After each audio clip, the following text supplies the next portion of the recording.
तो आप लोग भी काफ़ी लोग इंतज़ार कर रहे होंगे एओसी मटेरियल असिस्टेंट की रिज़ल्ट का।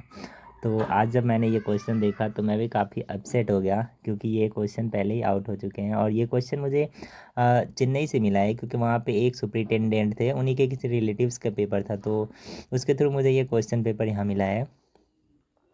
तो अब मुझे ऐसा लगता है जो जनरल की कट ऑफ जो है वो काफ़ी ज़्यादा जाने वाली है, क्योंकि वो भी जनरल कास्ट से ही है। और उसे बोला गया था जो जो आता है वो फिल करो, बाकी छोड़ देने के लिए, और फिर बाद में जहाँ पे चेकिंग होगी वहाँ पे उसका कुछ ऐसा सेटिंग हो सकते हैं। तो जिसने भी कम अटेम्प्ट किए हैं और जिनका भी कोई रेफरेंस है तो उसके तो कुछ चांसेज हैं, क्योंकि जो जिन्होंने फिल नहीं किया उसमें फिल करा जा सकता है लास्ट में, तो उसके लिए चांसेस है। और मुझे ऐसा लगता है जो इस बार जनरल की कट ऑफ अराउंड 115 से ऊपर ही जाएगी। हाँ, वैसे आप लोगों में से किसी को ये क्वेश्चन चाहिए तो आप लोग मुझे कमेंट सेक्शन में मैसेज कर सकते हैं, और व्हाट्सएप नंबर भी दे सकते हैं, मैं आपको शेयर कर दूंगा। और आप लोग यहाँ से मैच कर सकते हैं किसके कितने सही है। तो मुझे लगता है जनरल में इस बार जिसने भी 115 या 120 से ऊपर सही करे होंगे, सही करके आए होंगे, उन्हीं का मुझे लगता है ये सिलेक्शन हो पाएगा। और बाकी ईडब्ल्यूएस और एससी एसटी तो सेफ जोन में ही होंगे। फिर भी मुझे लगता है 100 से लो तो नहीं जाएगी कट ऑफ, चाहे किसी भी कैटेगरी से हो। आप लोग यहाँ से मैच कर सकते हैं। इस बार यदि देखा जाए तो ओवरऑल क्वेश्चन ज़्यादा टफ तो नहीं था, बट फिर भी कंपटीशन तो टफ ही रहेगा, क्योंकि सारे बच्चे तो एजुकेटेड ही थे, सारे सबके परसेंटेज 75% से ऊपर वाले के ही एडमिट कार्ड आए थे, तो सारे इंटेलिजेंट ही होंगे। और स्पेशली मैं बीटेक वालों को बोलूँ तो बीटेक वाले ने भी इंग्लिश में तो अच्छा ही अटैम्प्ट किया होगा, और मैथ रीजनिंग में भी कर दिए होंगे। अब मैं अपने बारे में बता दूँ तो मेरा यहाँ पे रीजनिंग में 2 क्वेश्चन गलत हो गए मेरे, और 2 क्वेश्चन मैंने अटैम्प्ट ही नहीं किया, जिसमें ये पहला क्वेश्चन मैंने अटैम्प्ट नहीं किया जो काफ़ी इजी था, और मैं एक दिन पहले ही पढ़ के गया था, लेकिन वहाँ पे जाके मेरा माइंड काम नहीं किया और मैंने छोड़ दिया, वो क्वेश्चन को देखते ही छोड़ दिया। मैंने सोचा लास्ट में करूँगा, और फिर मेरा छूट ही गया।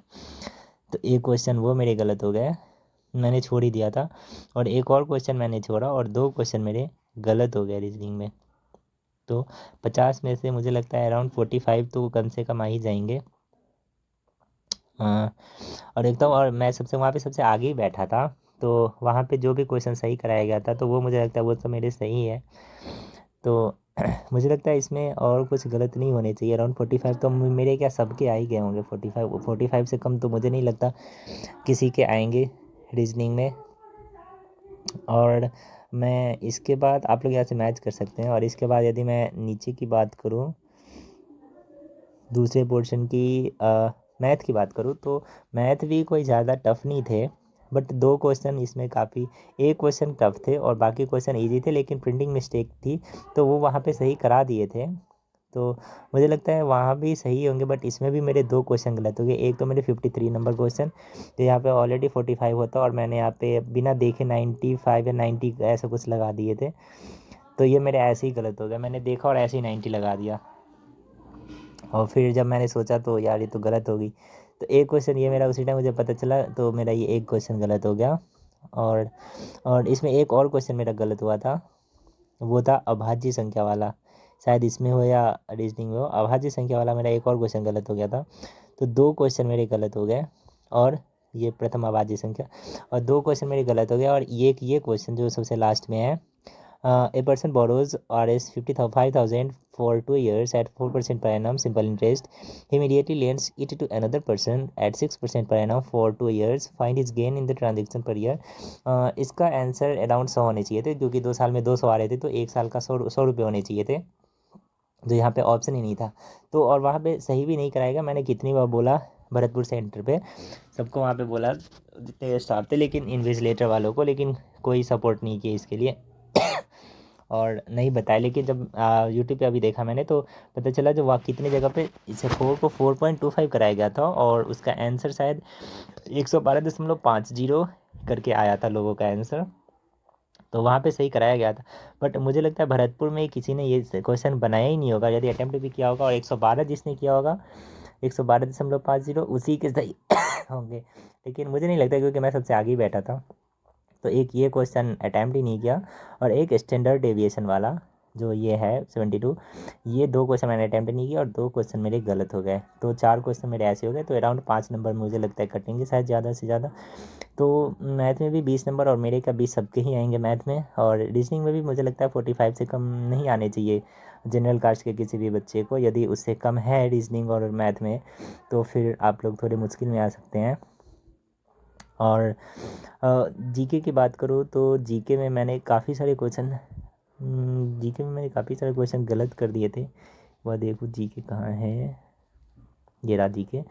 तो जीके में भी मेरे काफ़ी सारे क्वेश्चन गलत हो गए। वैसे मैंने यहाँ पे 21 या 22 अटैम्प्ट किया था और मेरे 15 ही सही हो पाए।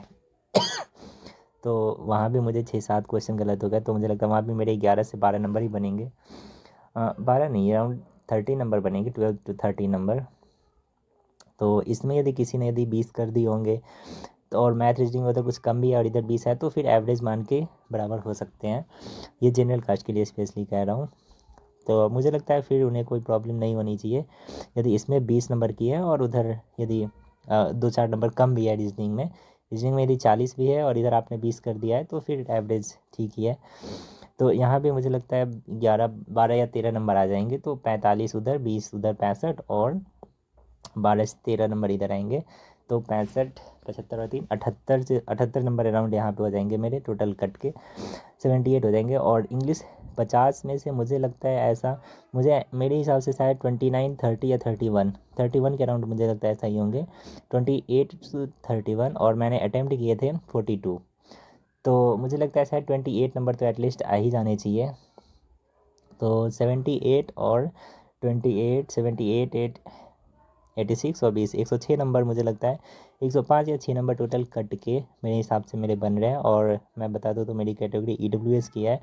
और रीजनिंग में मुझे जैसा लगता है जो बच्चे थोड़े से इंटेलिजेंट होंगे, तो मैंने जैसे 42 अटैम्प्ट किए, तो मुझे लगता है 35 नंबर क्वेश्चन तो ईजिली कर सकते थे, क्योंकि मेरे कुछ जैसे मैं बता दूँ यहाँ पे council, choose the word which best express the meaning of word council, और मैंने एक्सप्रेस को मैंने एंटोनिम समझ लिया और फिर मैंने एक्सप्लोर लगा दिया, काउंसिल का एक्सप्लोर लगा दिया बिना देखे। मैंने काउंसिल देखा और फिर एक्सप्लोर, क्योंकि टाइम वहाँ पे काफ़ी कम पड़ रहे थे मेरे पास, मैंने मैथ रीजनिंग में काफ़ी टाइम लगा दिए थे, तो काउंसिल को मैंने डायरेक्ट एक्सप्लोर कर दिया। और इसमें ऑब्जेक्टिव टाइम एक ऐसा यहाँ पे है, यदि एक बार मैं किसी को कलर कर दूँ, बॉक्स फिल कर दूँ, तो फिर मैं उसे मिटा नहीं सकता। ये सबसे बड़ी डिसएडवांटेज थी इस पेपर की। इस कारण से मेरे ये भी एक्सप्लोर ऐसे ही एक गलत हो गया, और ऐसे ही कुछ गलत है। और मुझे जैसे लगता है एंटरप्रेन्योर का भी मेरे पास गलत हो गया, ENTER मैंने लगा दिया, बट मैं कंफ्यूज हूँ, तो मैंने ENTER लगाया या ENTR ही लगाया। तो मुझे लगता है शायद मैंने ENTRE ही लगाया था, बट मैं भी श्योर नहीं हूँ। मुझे जैसा लगता है शायद मैंने ENTER लगा दिया, या ऐसा हो सकता है यहाँ पे ऑप्शन में अलग अलग है, तो हो सकता है ऐसे भी मुझे कुछ डाउट हो रहे हैं।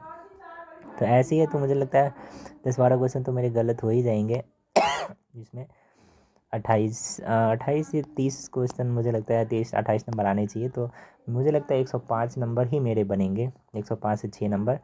बट देखते हैं क्या होता है। आप लोग भी बताना क्वेश्चन से मैच करके कितने सही है EWS से, क्योंकि मुझे लगता है कंपटीशन तो काफ़ी टफ है। क्योंकि मैंने जहाँ जैसे यहाँ पे देखा, तो यहाँ पे बहुत सारे योग साइंस वाले थे जिनके ग्रेजुएशन में 78 नहीं, 88, 90% नंबर ला के बैठे थे EWS वाले। और बहुत सारे बच्चे डिप्लोमा वाले थे जिनकी कंपटीशन से मुझे नहीं लगता कोई ज़्यादा रहता होगा मैथ रीजनिंग में। तो मुझे नहीं लगता वो लोग जो रीजनिंग में 45 कर दिए होंगे और मैथ में भी 20 कर दिए होंगे। मुझे ऐसा थोड़ा सा डाउट लग रहा है जो वो लोग इतना कर पाए होंगे। और कंपटीशन भी कोई ज़्यादा नहीं है, मुझे लगता है अराउंड 8 से 9,000 बच्चे ही पेपर दिए होंगे। वैसे भरतपुर में बता दूँ तो 420 सीट थी, 21 रो 20 कॉलम थे, तो 420 सीट थी और 395 बच्चे आ गए थे। लेकिन क्योंकि भरतपुर में सारे यूपी हरियाणा वाले ही रहे थे, और यूपी हरियाणा राजस्थान और दिल्ली वाले थे, तो पहुँच ही गए थे लगभग बच्चे। अब कुछ बच्चे मुश्किल से 10% बच्चे में मध्य प्रदेश वाले थे, मतलब 10-12 बच्चे ही रहेंगे मध्य प्रदेश वाले, तो इस कारण से। लेकिन वही जम्मू कश्मीर ये सब में बहुत कम बच्चे आए थे पेपर देने। तो मुझे लगता है EWS में यदि किसी के 105 से ऊपर है तो वो लोग मुझे